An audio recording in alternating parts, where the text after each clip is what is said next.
Notre invitée ce matin, c'est Isabelle Lebotte. Bonjour, vous êtes directrice générale de la France Mutualiste, directrice de l'épargne du groupe Malakoff Médéric. Vous accompagnez 226 000 adhérents dans leur stratégie d'épargne. On a vu la semaine dernière dans les résultats des banques, alors tous stratosphériques, il y avait eu des collectes notamment sur l'assurance vie record. Comment vous expliquez ça Alors plusieurs explications. Déjà, effectivement, la collecte, elle est record, puisque l'étude qui est sortie par le Trésor en janvier dit que l'assurance vie, maintenant, c'est le placement préféré des Français. Ça fait 20% de l'épargne, ça représente à peu près au niveau global 2,2 milliards.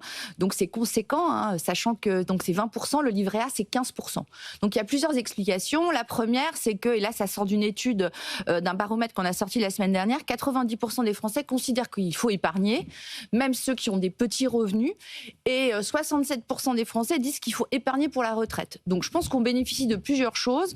Une insécurité quand même ambiante, les gens ont peur, il y a de l'incertitude. Donc quand on est dans l'incertitude, eh bien on épargne. Et le vieillissement de la population. Parce que quand on regarde la croissance de l'épargne, notamment en assurance vie l'année dernière, ça fait quand même plus 10%. On atteint vraiment des records complètement dingues et ça a l'air de se confirmer en plus en début d'année 2026 là. Parce qu'on parle beaucoup de 2025, mais c'est intéressant de regarder ce qui se passe début d'année. Donc ça a l'air de se confirmer.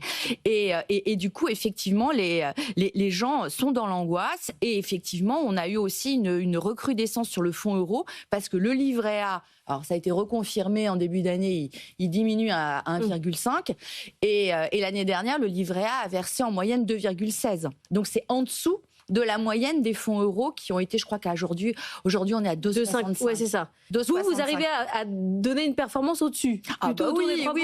Nous, 3,5, donc c'est super. Et surtout, quand on regarde les 3 dernières années, on fait 11,19. Donc on a vraiment le meilleur fonds euro du marché et c'est une vraie politique. Et ce taux, on le verse à tout le monde sans condition de montant et sans condition d'allocation en UC. Et ça, c'est vrai tout le monde a accès chez vous à la même chose. Exactement. Parce qu'on est une mutuelle. Enfin, on est dans un groupe paritaire et mutualiste et pour nous, l'épargne, elle doit être claire pour tous. On parlait de cette collecte sur l'assurance vie, d'où quand même une certaine émotion dès qu'on veut toucher à la fiscalité, dès qu'il y a des débats politiques disant que l'épargne sur l'assurance vie est improductive. On ressent une certaine émotion quand même en France. Surtout, j'ai trouvé que le débat qui a eu lieu effectivement pendant la discussion sur la loi de finances était un peu stigmatisant.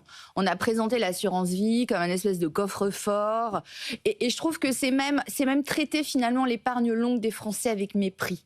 Déjà, si on est factuel, aujourd'hui, l'assurance vie, ça finance l'économie réelle. 2/3 de l'argent qui est placé va financer des obligations. Les obligations, je rappelle juste que c'est de la dette pour les entreprises, des actions, de l'immobilier. Et ça, c'est de l'économie réelle et c'est de l'économie française et européenne. Et le tout sur un productif. Pardon, et c'est du productif. Oui. C'est exactement. Et le tiers, ça va être de la dette souveraine. Et la dette souveraine, ça paye juste nos services publics.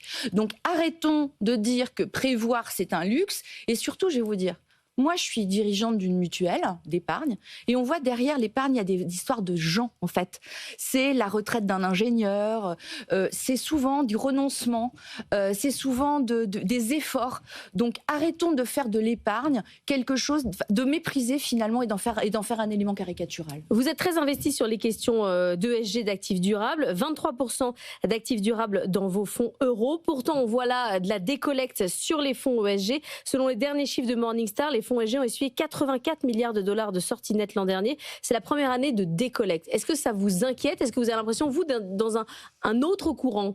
Je ne sais pas si on est dans un autre courant, mais je pense qu'il ne faut pas renoncer, en fait, à investir dans la durabilité. Ça fait partie de notre responsabilité. Et effectivement, vous citiez notre part de fonds euros, qui est un fonds euro vert. Donc, il ne faut pas y renoncer. En même temps, je pense que là, on est dans un espèce de courant, notamment avec ce qui va sortir aux États-Unis. Là, je crois que ça a été annoncé ce matin. Ils vont sortir pas mal d'accords sur la décarbonation. Pas mal d'accords. Donc là, les énergies fossiles redeviennent à la mode d'un autre côté de l'Atlantique. Moi, en tout cas, ma conviction, c'est qu'il ne faut pas y renoncer, il ne faut pas y continuer. Après, on doit proposer ce type de fonds à nos clients, à nos adhérents, mais au final, c'est quand même eux qui choisissent. Sur les questions de défense, là aussi, vous êtes très investi. 60% de l'encours à fin 2025, c'est beaucoup. Est-ce que vous... Alors, c'est pas 60%. On a progressé. On a progressé de 30% cette année, effectivement, sur des fonds défense. Donc vous aussi, vous venez de loin, comme l'ensemble du secteur qui ne finançait pas la défense. Aujourd'hui, pour vous,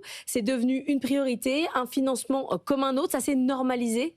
Alors, je ne sais pas si ça s'est normalisé. Nous, on n'y avait jamais vraiment renoncé parce que, de par notre ADN, on s'est créé en fait à l'origine sur la retraite mutualiste du combattant. Donc, on est quand même avec un affinitaire militaire culturel important. Après, effectivement, cette année, on a fait le choix d'investir dans un fonds de dette privée, le fonds Héphaïstos, où on a mis 30 millions d'euros parce que ça a du sens. Parce que la défense, c'est déjà, il y a des besoins de... Alors, c'est un fonds de dette, hein. Donc c'est les boîtes de la BITD, elles ont besoin de financement parce qu'elles ont un décalage en fait au niveau de leur EBITDA entre les commandes que l'État leur passe et les rentrées de cash et les investissements nécessaires. Donc ça a du sens. Et pour moi, il n'y a pas de durabilité sans souveraineté. Donc j'aime pas le débat qui consiste à opposer finalement durabilité et fonds défense. Moi, je pense que c'était un débat qui avait lieu il y a encore 3 ans. Hein. Oui, mais maintenant, je dirais qu'il est un peu derrière nous parce que la défense, c'est aussi de l'emploi. Et je pense que c'est aussi notre rôle dans l'économie réelle. Sur l'immobilier, vous avez continué d'investir alors que le secteur a traversé une crise dont on ne sait pas très bien si elle sort pour l'instant, mais en tout cas, ça va un petit peu mieux. Vous avez continué d'investir, vous ne voyez pas de crise venir sur l'immobilier plus qu'elle ne l'est aujourd'hui? Alors, sur l'immobilier, nous, on a une approche un peu particulière parce qu'on était un peu contre-cyclique, parce qu'on a beaucoup d'immobilier. Hein, ça représente à peu près 15% de nos actifs, donc c'est beaucoup. Et on est sur du logement. Alors que la plupart de nos concurrents ont investi sur du bureau. Et ce qui a beaucoup baissé, c'est le bureau. Alors, donc nous, effectivement, sur le logement, et en plus, c'est pareil quand vous parliez d'épargne réelle et d'investissement dans l'économie réelle. Par exemple, aujourd'hui, on loge à Paris 2700 ménages. Je trouve que c'est une vraie fierté.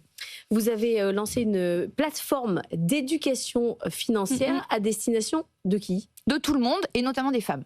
Oui. Pour leur dire quoi? Pour leur dire, mesdames, prenez conscience que l'autonomie financière, c'est fondamental. On a fêté cette année les 60 ans de l'autonomie financière des femmes. Donc, il y a 60 ans, pour la première fois, les femmes ont eu le droit d'ouvrir un compte bancaire. Donc, ça, c'est assez récent, enfin, vous voyez. Et du coup, quand on regarde le chiffre, on se dit, oui, c'est bien, on fête l'anniversaire, mais on a de quoi s'étouffer avec le gâteau. Parce qu'aujourd'hui, il y a encore une femme sur 4 qui n'a pas de compte bancaire. Vous devez le savoir, quand il y a un divorce, l'amour, ça n'enrichit pas forcément les femmes. Hein. Perte de pouvoir d'achat de 24%, et les femmes ont une approche du risque extrêmement différente, puisqu'elles s'occupent moins d'argent, et quand elles s'en occupent, elles placent dans des placements moins risqués. Donc, de facto, elles vont avoir moins d'argent. Donc oui, on considère qu'il faut accompagner les femmes et les éduquer. Votre message, c'est de dire qu'il faut aussi que les femmes ne soient pas uniquement sur la dépense du quotidien, mais sur les placements, sur l'immobilier, sur la voiture, qu'il faut partager. Mais sur les choses qui durent. C'est-à-dire que la femme, souvent, elle remplit le frigo, mais elle n'investit pas dans les choses qui restent. Et quand il y a un événement de vie un peu compliqué, tel qu'un divorce, elle se retrouve dans une situation assez dramatique. Merci beaucoup d'être venue ce matin, Isabelle Lebot, directrice générale de la France Mutualise.